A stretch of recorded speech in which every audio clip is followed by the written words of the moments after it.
شہر رمضان الذی انزل فیہ القرآن، اس عبادت کو اب ایک مہینے کے تسلسل کے ساتھ جو رکھا گیا تو کوئی سا بھی مہینہ ہو سکتا تھا، رمضان مبارک کا انتخاب کیوں ہوا؟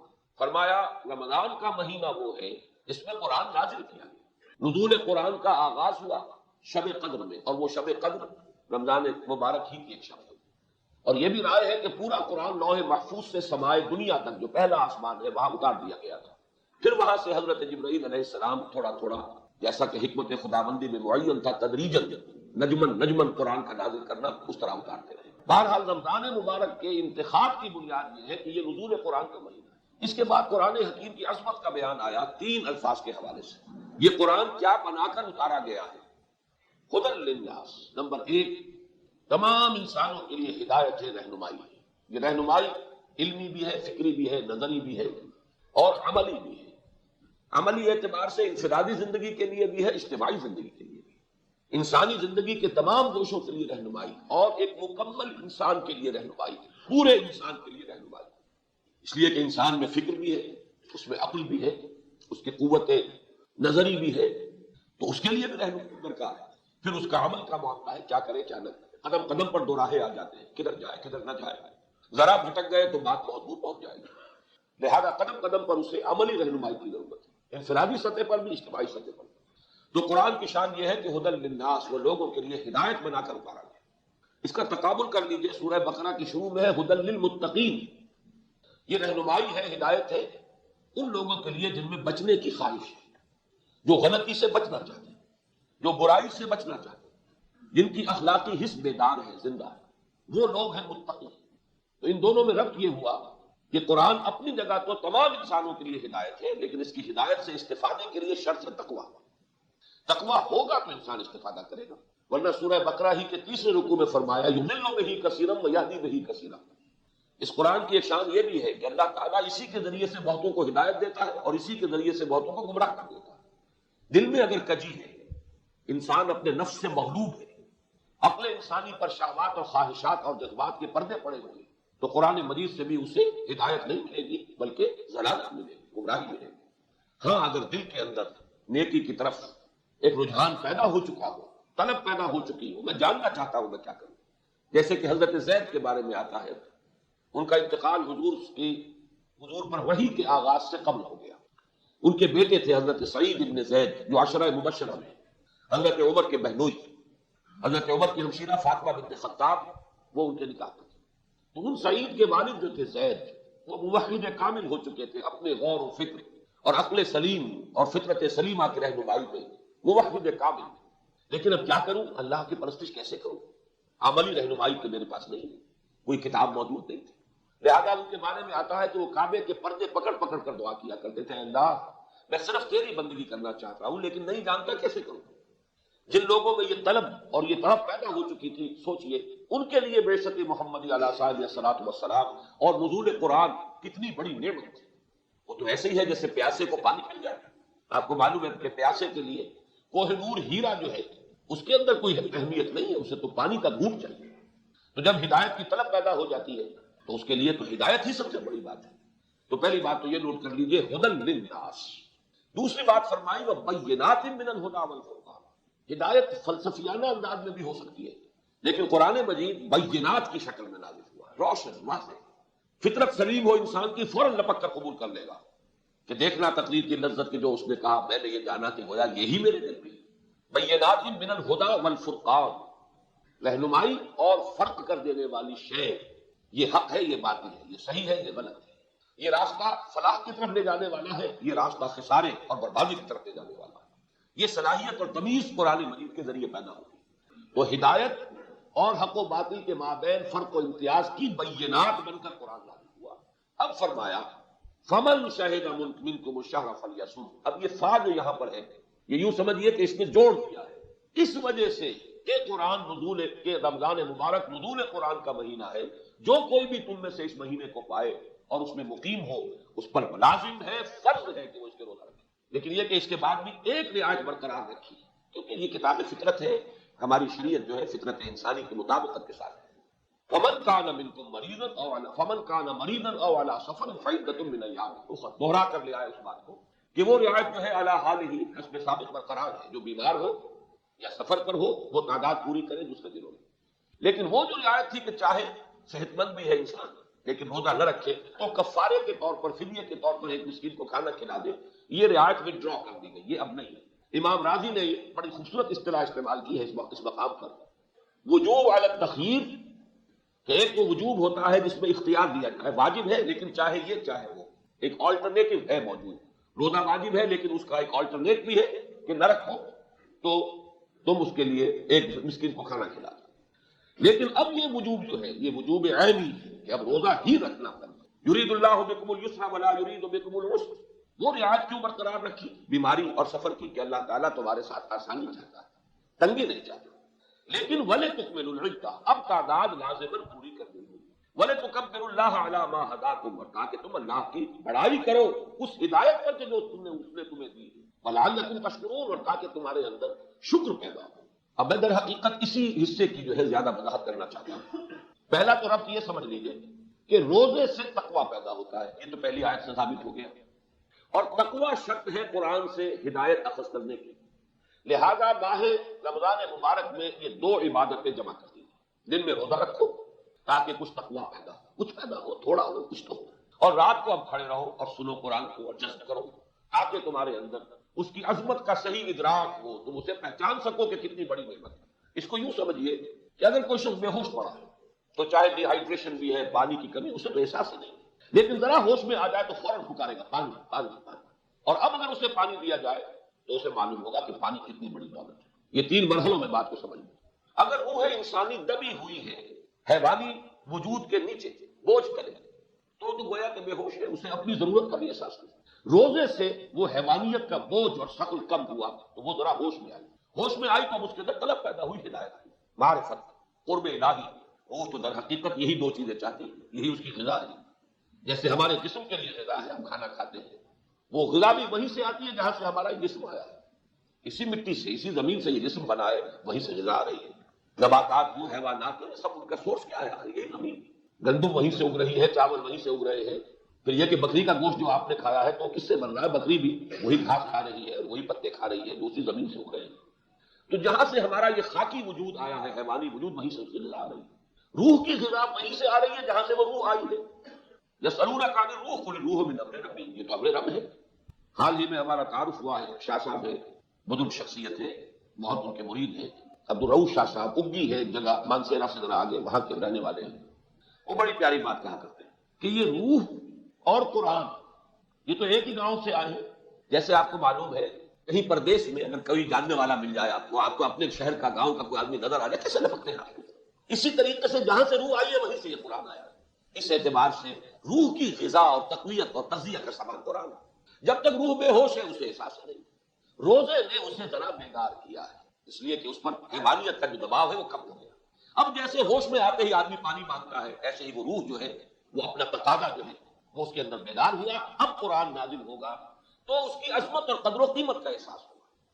یعنی صوم رمضان کی جو دو نتیجے نکلے، وَلِتُكَبِّرُوا اللَّهَ عَلَىٰ مَا هَدَاكُمْ. دیکھیے پیاسے کو پانی مل جائے تو فوراً کہے گا الحمدللہ، اللہ اکبر. اسی طرح جب روح انسانی کو یہ اپنی ضرورت کی شے ملی جس کی اسے پیاس تھی تو تکبیر جو ہے اور حمد اور ثنا اللہ کی وہ اس کے گہرائیوں سے برآمد ہو. وَلَعَلَّكُمْ تَشْكُرُونَ، اور تاکہ تم شکر کر سکو. دیکھیے شکر کسے کہتے ہیں؟ امام راغب اصفہانی رحمہ اللہ نے 3 درجے شکر کے معین کیے. پہلے ہے شکر بالقلب، بالجنان. انسان کو کسی شے کی عظمت کا احساس ہو، شعور ہو، تبھی تو شکر کرے گا. ایک بچے کے ہاتھ پر آپ ہیرا رکھ دیجئے، اسے کیا پتا آپ نے کیا رکھا ہے؟ وہ سمجھے گا شاید کانچ کا ٹکڑا ہے. تو قدر و قیمت کا احساس اور شعور اور ادراک یہ شکر کی پہلی شرط ہے. جتنا شعور ہوگا اتنا ہی شکر ہوگا. پھر شکر باللسان، زبان کے ذریعے. اس کی بھی قرآن مجید میں اللہ تعالیٰ نے خود ہی تلقین فرما دی. قرآن کی تنزیل پر، قرآن کے نازل کرنے پر میرا شکر ادا کیا کرو. کن الفاظ میں؟ الحمدللہ الذی انزل علی عبدہ الکتاب ولم یجعل لہ عوجا. کل حمد، کل ثنا، کل شکر، کل سپاس، کل تعریف اس اللہ کی ثناوار ہے جس نے اپنے بندے پر صلی اللہ علیہ وسلم یہ کتاب نازل فرمائی اور اس میں کوئی کجی نہیں رکھی، بینات ہے، ایج پیچ نہیں ہے، پہیلیاں نہیں بجوائی ہے، فلسفیانہ الجھی ہوئی بحثیں نہیں ہے. تو یہ ہے شکر باللسان. اب شکر کی آخری اور بلند ترین منزل ہے اس نعمت کا حق ادا کرنا. میں نے کئی مرتبہ مثال دی ہے سادہ سے کہ کوئی والد اپنے بچے کے لیے بیٹے کے لیے کتاب لائے بڑے قیمتی بہت ہی عمدہ کتاب. بچہ مہذب تھا, اس نے تھینکس بھی ادا کر دیا, تھینکس دے دیا, لیکن پھر کتاب کو رکھ دیا, پڑھائی نہیں. تو ناشکری کی کہ نہیں کی؟ چاہے زبان سے وہ ایک تمدنی جو روایت ہے اس کے اعتبار سے شکریہ ادا کر دیا, لیکن حسن شکریہ تو ہوتا اگر وہ اس کتاب سے فائدہ اٹھاتا, اس میں جو علم ہے حکمت ہے اس سے استفادہ کرتا, اپنے فہم کی ترقی کا ذریعہ بناتا. تو نعمت کا حق ادا نہ کیا جائے تو پھر یہ کہ وہ ناشکری سب سے بڑی ناشکری ہے, چاہے زبان سے شکر ادا کرتے رہے. تو فرمایا وَلِتُكَبِّرُوا اللَّهَ عَلَىٰ مَا هَدَاكُمْ وَلَعَلَّكُمْ تَشْكُرُونَ, اور تاکہ تم شکر کرو اس کا حق ادا کرو. اسی کے حوالے سے آج میں آپ سے عرض کرنا چاہتا ہوں کہ میں نے جو اب ربع صدی مکمل کی ہے, 25 برس ہو گئے, سن 65 میں لاہور منتقل ہوا, سن 90 آ گیا. ایک ربع صدی میں نے لگائی ہے کس کا؟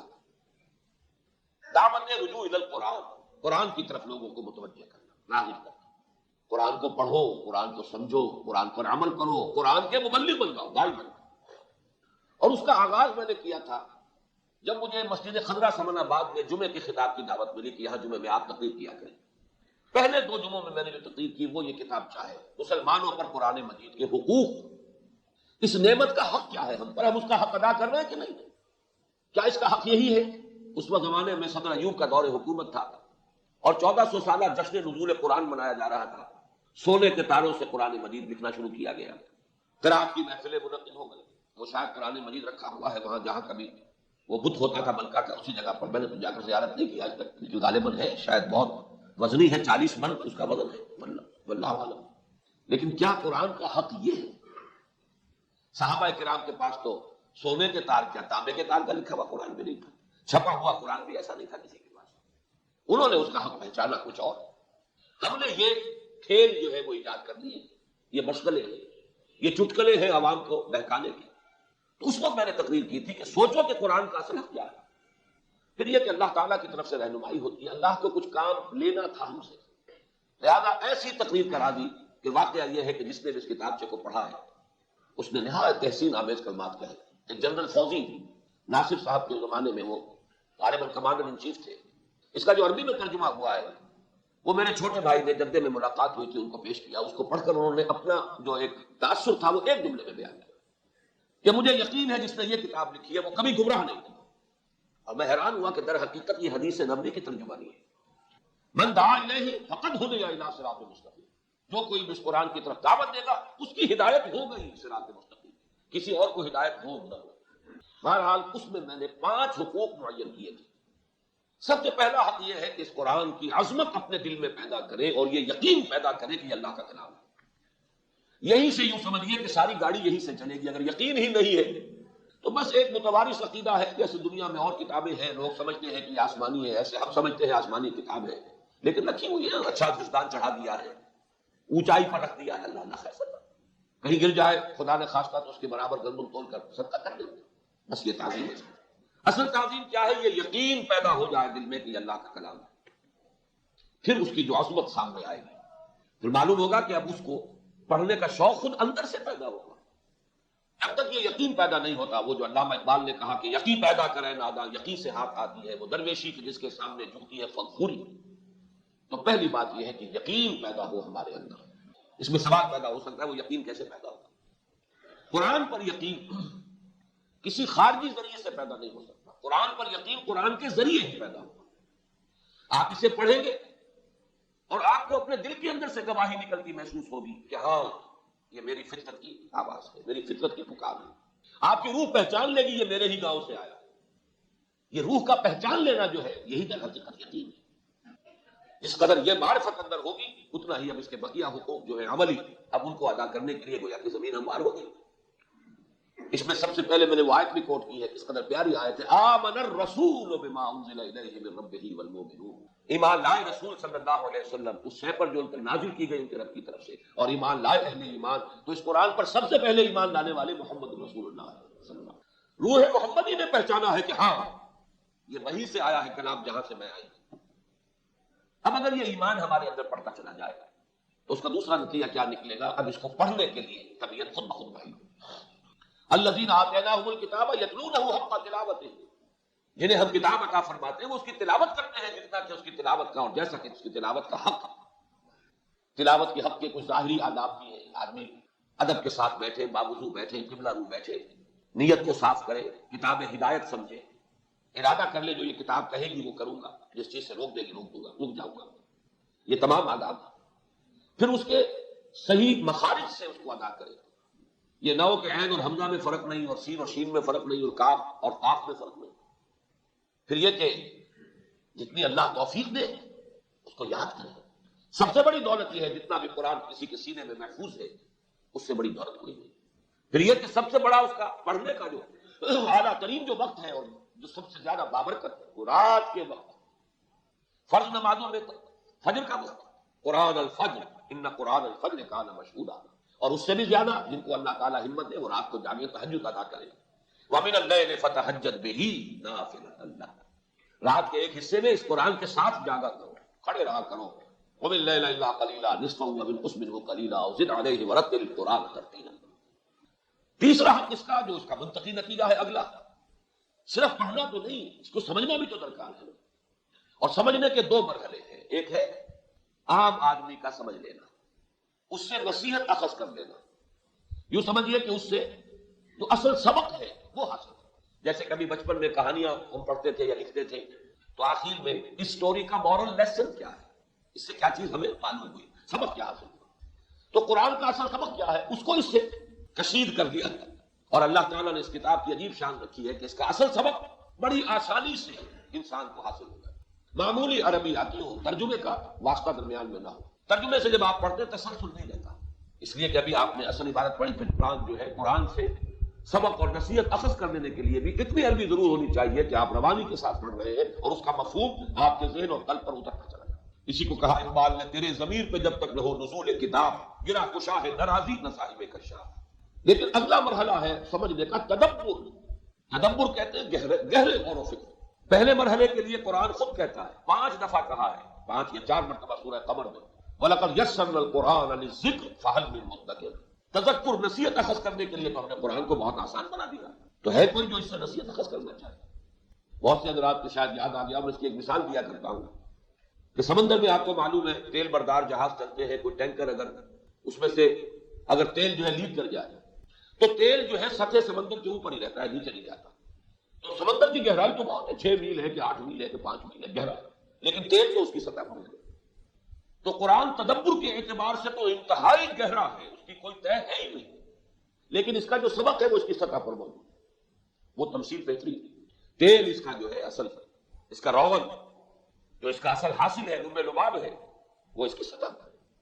لیکن تدبر کے اعتبار سے قرآن میں وہ غوطہ زن ہے مرد مسلمان. اس غوطہ زنی کی شرائط بڑی کڑی ہے. پوری زندگیاں کما کر بھی کوئی شخص یہ نہیں کہہ سکتا کہ میں اس کی تہ تک پہنچ گیا. تدبر قرآن افلا یتدبرون القرآن ام علی قلوب اقفالها. کیا یہ قرآن پر تدبر نہیں کرتے، غور نہیں کرتے؟ اب اس کے بعد چوتھا حق ہے. یہ ساری چیزیں کس لیے درکار ہے کہ اس پر عمل کیا جائے. عمل کے بھی 2 درجے ہیں، یہ میں خلاصہ بیان کر رہا ہوں اس کتاب کا. اس میں تو بڑی مفصل بحثیں ہیں، اس میں ثقیل اصطلاحات ہیں، اس میں بہت فلسفیانہ بھی بات انداز موجود ہے. اور یہ شکایت بھی ہے لوگوں کو کہ اس کی زبان مشکل بھی ہے. یہ میری مشکل ہے کہ میں مشکل ہی لکھ پاتا ہوں. آسان زبان جو ہے تقریر میں تو میں استعمال کر لیتا ہوں، تحریر میں مجھے کرنے کی عادت نہیں. بہرحال جو اب چوتھا مرحلہ ہے وہ کیا ہے، اب عمل کرے. اور اللہ نے توفیق دی کہ میں نے اس کے لیے اس کتاب میں جو قرآن کی اصطلاحات ہیں ان سے روشناس کرا دیا. تذکر بالقرآن، تدبر قرآن.